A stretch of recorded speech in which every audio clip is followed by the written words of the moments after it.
New Testament 11. What are the three synoptic Gospels?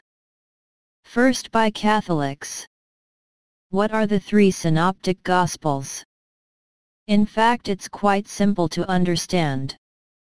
A first author, no doubt Saint Mark, a disciple of Saint Peter, decided, without putting any order again, to take notes and put in writing all that he heard in the preachings of Saint Peter or even to be of Saint Paul.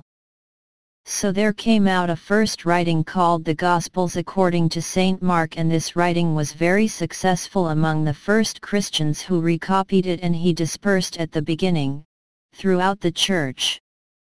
It is therefore this one that seems to be the most contemporary Gospel of Jesus. Then other evangelists, two others, Matthew and Luke, decided to do the same work but by putting personal memories, perhaps for Matthew, who seems to have been one of the apostles of Jesus, or the fruits of their investigation. This is the case of Saint Luke, who did a little bit of historian work, so that all fell on this Gospel according to Saint Mark. They integrated it into their writing, so that 80% of the Gospel according to Saint Luke and according to Saint Matthew, it is the Gospel according to Saint Mark, copied text, and the rest, it is the fruit of their own investigations.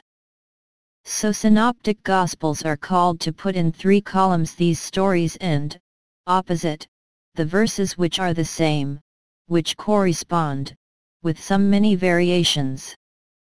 There is then, among these three Gospels, a fourth which is quite different to it, which is written without any kind of copy. This is the Gospel according to Saint John. They cannot be put in a column, face to face. He recounts things with events chosen by him, according to his meditation, which have marked him, and which are not the same or rarely the same as those described by the Synoptic Gospels.